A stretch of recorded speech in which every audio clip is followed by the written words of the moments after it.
안녕하세요. 전별 변호사입니다. 여러분, 새해 첫 달 잘 보내셨어요? 벌써 2월이 다 됐네요. 진짜 시간이 빠르죠. 요즘 계속, 정말 시간이 빠르구나, 이제 그런 생각들을 많이 하고 있어요. 여러분이 올해 시작하기 전에 혹은 시작하시고 나서 계획했던 일들이 굉장히 많으실 텐데, 그것들이 잘 이루어지고 있는지 모르겠네요. 아직 그래도 음력으로 지금 1월 1일이 되진 않았으니까 라고 생각하면서 계획했던 것들 잘 포기하지 마시고 계속 하셨으면 좋겠다, 잘 이루어졌으면 좋겠다라는 생각을 해봅니다. 네, 오늘은 노동법은 아니고요. 굉장히 사실은 많이들 아시는 부분일 수도 있지만 또 궁금해하시는 분들이 굉장히 많으시더라고요. 그러니까 갑자기 우리가 이제 법원에서 뭔가가 날아오게 되면 놀라잖아요.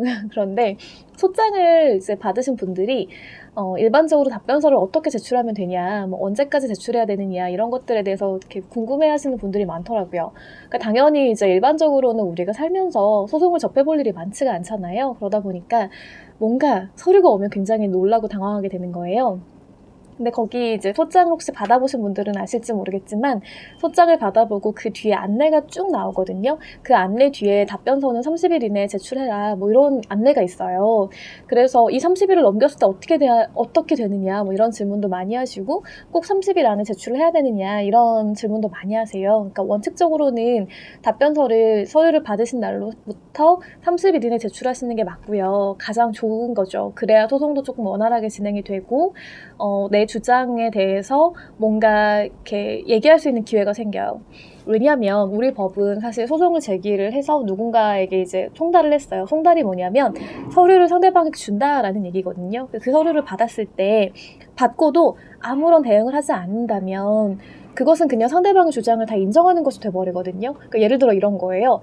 나는 저 사람한테 돈을 빌린 적이 전혀 없거든요. 근데 저 사람이 갑자기 나한테 돈을 빌려줬다면서 소송을 제기를 했어요. 보고 뭐야, 어처구니가 없네? 라고 생각하실 수 있잖아요. 이런 거짓말에 내가 굳이 대응을 해야 되나? 라고 생각해서 대응하시지 않는 거예요.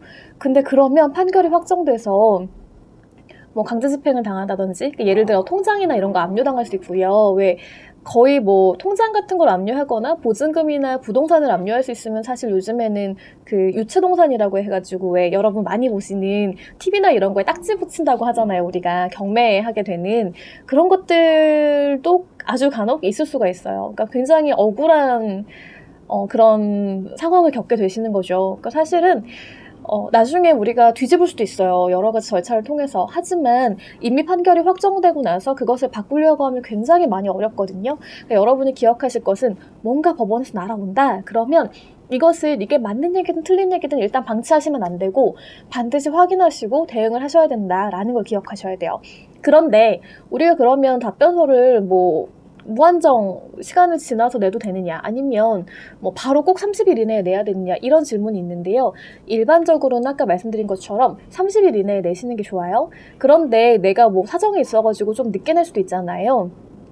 그럴 때에는 판결 선고 전까지는 제출을 하셔야 돼요. 그러니까 실제로 이것에 관한 판례가 얼마 전에 대법원에서 이제 있었거든요. 그게 뭐냐면 어떤 분이 그 상속과 관련해가지고 다 진행을 하고 나서 서류를 받으셨어요. 상대방한테. 근데 이거 보니까 뭐 약간은 뭐 좀 납득이 안 되는 부분도 있고, 아니면 사실관계가 너무 분명하기 때문에 내가 굳이 이것을 대응하지 말아야겠다라고 생각하셨을 수도 있어요. 그래서 대응을 안 하시다가 한참이 지났는데 뭔가 이상하시다고 생각하신 것 같아요. 그래서 이거 대응 안 하면 큰일 나겠다 라고 생각하셔가지고 서류를 제출을 하셨어요. 근데 그때가 언제였냐면 뭐 법원이 판결을 선고하는 날이 예를 들어 오늘이 지금 2021년 2월 2일이거든요. 근데 만약에 2월 4일날 판결 선고를 하겠다고 이제 법원이 결정을 한 거예요. 그래서 통보를 했는데 2월 2일 오늘 제출하신 거예요. 그러면 너무 판결 선고일하고 얼마 안 남았잖아요.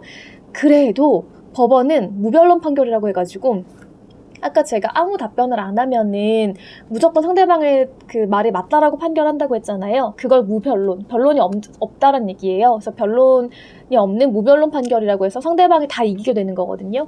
그 판결을 선고하면 안 돼요. 그런데 1심에서 어떤 이유에서인지 분명히 이틀 전에 제출이 됐음에도 불구하고 그냥 상대방의 주장이 모두 맞다 그리고 이 사람은 정말로 대응을 하나도 하지 않았기 때문에 이 사람의 주장은 받아들일 수 없다라는 취지로 무변론 판결을 선고한 거예요. 그래서 이 사람이 이상하네? 나는 분명히 제출했는데? 라고 하면서 이제 2심을 제기하셨어요. 항소를 제기하신 거예요. 근데 2심에서도 이상하게 분명히 이틀 전에 제출했음에도 불구하고 무변론 판결이 맞더라고. 그러니까 1심의 판단이 맞다라고 생각을 한 거예요. 그래서 그렇게 판결 선고하셨거든요. 그래서 이분이 너무 억울해서 대법원까지 이제 그 상고라고 해요. 3심을 진행하시게 됐거든요. 대법원에서 천천히 봤어요. 그랬더니 하여튼 간에 법은 판결 선고 전까지는 제출해도 된다. 그리고 그때 판결 선고일까지 전까지 제출을 했다라고 하면 법원은 무변론 판결 선고하면 안 된다라는 규정이 있단 말이에요. 근데 그 규정을 위반하고 나서 1심도 그렇고 2심도 그렇고 무조건 그냥 변론이 없다. 그러니까 주장이 없다라고 판단해서 무변론 판결, 그러니까 즉 상대방이 주장한 게 모두 맞다라는 취지의 판결 선고했다는 것은 굉장히 잘못된 거다라고 판단한 적이 있거든요. 이런 판결도 있을 수가 있어요. 그러니까 여러분들이 기억하실 것은 원칙은 내가 뭐든지 그게 뭐든 상관없어요. 법원에서 뭐가 오면 반드시 꼼꼼히 살펴보셔야 되고요. 그게 내가 받았지만 뭐 여러분의 자녀분들의 것일 수도 있고 아니면 뭐 부모님이라든지 형제분들의 것일 수도 있잖아요. 아니면 같이 살지 않는데 뭐 편의상 어떤 이유 때문에 그 주소가 자신의 집으로 되어 있는 경우도 있을 수 있어요. 예를 들어 뭐 친척이라든지 그럴 때 어때요? 이걸 내가 꼭 봐야 되나? 이거 전달하기도 좀 귀찮은데 라고 해서 방치하시면 나중에 그 사람한테 굉장히 어려운 일이 생길 수가 있거든요. 특히 판결이 난다는 건요. 강제집행이라고 해서 아까 말씀드렸지만 압류나 경매가 가능해요. 그러면 정말로 재산적인 어려움도 많이 겪게 되고 그것을 통해서 이제 어떤 일을 하려고 했을 때에는 그 일을 하지 못함으로 인한 굉장히 많은 손해가 발생을 하게 되니까 무조건 법원에서 오는 서류는 꼼꼼히 보셔라. 그리고 대응은 무조건 하셔야 된다. 이게 상대방의 주장에 맞든 틀리든 간에. 그런데 설령 조금 늦었다고 하더라도 즉 받고 나서 30일이 지났다고 하더라도 판결 선고되기 전까지 반드시 무엇인가 나의 주장을 제출을 한다라고 기억하시면 좋겠어요. 그러니까 정말로 많이 억울하다고 생각하시는 분들이 바로 이런 지점이에요.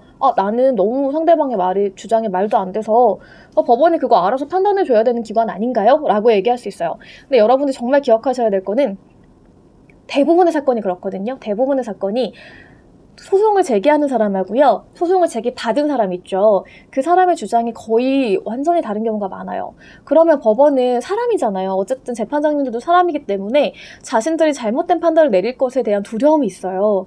그래서 사람들의 말을 믿지 못하고 증거를 믿거든요. 그러니까 무조건 대응을 하시고 자신의 주장에 합당한 증거를 제출하셔야 돼요. 그게 아니라고 하면 설령 진짜 너무 억울하고 내가 그게 아니라는 거, 내가 그런 행위하지 않았고 정말 내 주장이 맞다라는 거 상대방까지 알고 있다고 하더라도 이 자신의 주장을 법원은 모르니까 법원은 알 수 없기 때문에 지실 수가 있어요. 그러니까 패소할 위험이 있단 말이에요. 그러니까 반드시 소송에 대한 어떤 답변을 하실 때에는 관련 증거를 함께 첨부하시는 게 중요하다라는 말씀을 드립니다. 자, 관련 증거를 첨부하시려면 어떻게 해야 돼요? 우리가 어떤 법률 관계를 할 때 무조건 증거 수집하는 건 어렵겠지만 그래도 중요한 거래일수록 아니면 돈을 빌려주는데 액수가 많을수록 반드시 문서로 하셔야 돼요. 그러니까 구도로 하게 되면 우리가 입증하기 굉장히 어렵거든요. 그러니까 법률 관계, 특히 중요한 관계일수록 문서로 해야 되고 그것이 가까운 사이라고 해서 문서로 하지 않아도 되는 건 아니거든요. 계약서 굉장히 꼼꼼히 보시고요. 우리가 사업을 하면서 또 사람을 잃으면 안 되니까 그래서 더 좋은 사이, 우리가 정말 같이 갈 수 있는 사이일수록 법률 관계는 문서로 확실하게 정확하게 해둔다라는 것을 기억하시면 좋겠어요. 네, 오늘은 좀 추워진다고 하네요. 감기 조심하시고요. 즐거운 2월 보내시기를 바라고 있겠습니다. 저는 또 다음에 다른 주제로 찾아뵙겠습니다. 감사합니다.